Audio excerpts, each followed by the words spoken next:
राधे कृष्णा। आज हम श्री दुर्गा सप्तशती के चतुर्थ अध्याय का वृतांत सुनेंगे। इंद्रादि देवताओं द्वारा देवी की स्तुति। श्री दुर्गाए नमः।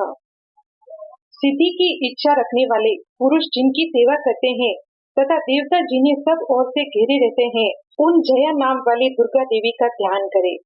उनके श्री अंगों की आभा काले मेघ के समान श्याम है। वे अपने कटाक्षों से शत्रु समूह को भय प्रदान करती हैं। उनके मस्तक पर आबद्ध चंद्रमा की रेखा शोभा पाती है। वे अपने हाथों में शंख, चक्र, कृपाण और त्रिशूल धारण करती हैं। उनके 3 नेत्र हैं। वे सिंह के कंधे पर चढ़ी हुई हैं और अपने तेज से तीनों लोगों को परिपूर्ण कर रही हैं। ऋषि कहते हैं, अत्यंत पराक्रमी दुरात्मा महिषासुर तथा उसकी दैत्य सेना के देवी के हाथ से मारे जाने पर इंद्र आदि देवता प्रणाम के लिए गर्दन तथा कंधे झुकाकर उन भगवती दुर्गा का उत्तम वचनों द्वारा स्तुति करने लगे। उस समय उनके शरीर में हर्ष की अनुभूति हुई। देवता बोले, संपूर्ण देवताओं की शक्ति का समुदाय ही जिनका स्वरूप है तथा जिन देवी ने अपनी शक्ति से संपूर्ण जगत को व्याप्त कर रखा है, समस्त देवताओं और महर्षियों की पूजनीय उन जगदम्बा को हम भक्ति पूर्वक नमस्कार करते हैं। वे हम लोगों का कल्याण करें। जिनके अनुपम प्रभाव और बल का वर्णन करने में भगवान शेषनाग, ब्रह्मा जी तथा महादेव जी भी समर्थ नहीं है।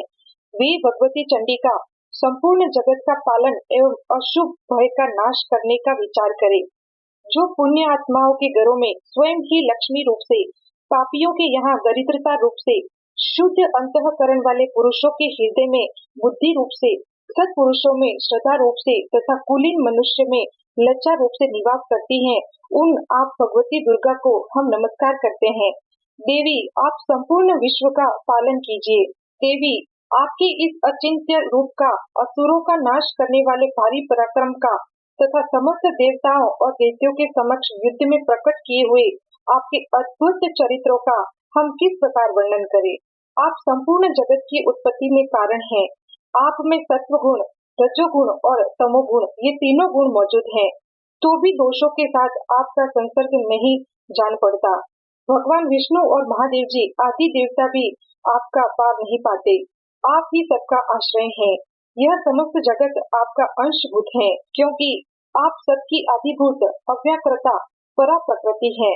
देवी, संपूर्ण यज्ञों में जिसके उच्चारण से सब देवता तृप्ति लाभ करते हैं, वह स्वाहा आप ही हैं। इसके अतिरिक्त आप पितरों की भी तृप्ति का कारण है। अतएव सब लोग आपको स्वधा भी कहते हैं। देवी, जो मोक्ष की प्राप्ति का साधन है, अचिंत्य महाव्रत स्वरूपा है, समस्त दोषों से रहित जितेंद्रिय तत्वों को ही सार वस्तु मानने वाले तथा मोक्ष की अभिलाषा रखने वाले मुनि जन जिसका अभ्यास करते हैं, वह भगवती पराविद्या आप ही हैं। आप शब्द स्वरूपा हैं। अत्यंत निर्मल ऋग्वेद, यजुर्वेद तथा उद्गीत के मनोहर पटों के पाठ से युक्त सामवेद का भी आधार आप ही हैं। आप देवी तीनों वेद और भगवती छहों ऐश्वर्यों से युक्त हैं। इस विश्व की उत्पत्ति एवं पालन के लिए आप ही वार्ता, खेती एवं आजीविका के रूप में प्रकट हुई हैं। आप संपूर्ण जगत की घोर पीड़ा का नाश करने वाली हैं। देवी, जिससे समस्त शास्त्रों के सार का ज्ञान होता है, वह मेधा शक्ति आप ही है। दुर्गम भवसागर से पार उतारने वाले नौका रूप दुर्गा देवी भी आप ही हैं। आपकी कहीं भी आसक्ति नहीं है। केटक के शत्रु भगवान विष्णु के वक्ष स्थल में एकमात्र निवास करने वाली भगवती लक्ष्मी तथा भगवती चंद्रशेखर द्वारा सम्मानित गौरी देवी भी आप ही हैं। आपका मुख मंद मुस्कुराने से सुशोभित निर्मल पूर्ण चंद्रमा के बिंब का अनुकरण करने वाला और उत्तम स्वर्ण की मनोहर कांति से कमनीय है। तो भी उसे देखकर महिषासुर को क्रोध हुआ और सहसा उसने उस पर प्रहार कर दिया। यह बड़े आश्चर्य की बात है। देवी, वही मुख जब क्रोध से युक्त होने पर उदय काल के चंद्रमा की भांति लाल और तनी हुई भौहें के कारण विकराल हो उठा, तब उसे देखकर जो महिषासुर के प्राण तुरंत नहीं निकल गए, यह उससे भी बढ़कर आश्चर्य की बात है, क्योंकि क्रोध में भरे हुए यमराज को देखकर भला कौन जीवित रह सकता है। देवी, आप प्रसन्न हो। परमात्मा स्वरूपा आपके प्रसन्न होने पर जगत का अभ्युदय होता है। और क्रोध में भर जाने पर आप तत्काल ही कितने कुलों का सर्वनाश कर डालती हैं। यह बात अभी अनुभव में आई है, क्योंकि महिषासुर की यह विशाल सेना क्षण भर में आपके कोप से नष्ट हो गई है। सदा अभ्युदय प्रदान करने वाली आप जिन पर प्रसन्न रहती हैं, वे ही देश में सम्मानित हैं। उन्हीं को धन और यश की प्राप्ति होती है। उन्हीं का धर्म कभी शिथिल नहीं होता तथा वे ही अपने हष्ट पुष्ट स्त्री पुत्र और मृत्यु के साथ धन्य माने जाते हैं। देवी, आपकी ही कृपा से पुण्यात्मा पुरुष प्रतिदिन अत्यंत श्रद्धा पूर्वक सदा सब प्रकार के धर्मानुकूल कर्म करता है और उसके प्रभाव से स्वर्ग लोक में जाता है। इसीलिए आप तीनों लोकों में निश्चय ही मनोवांछित फल देने वाली हैं।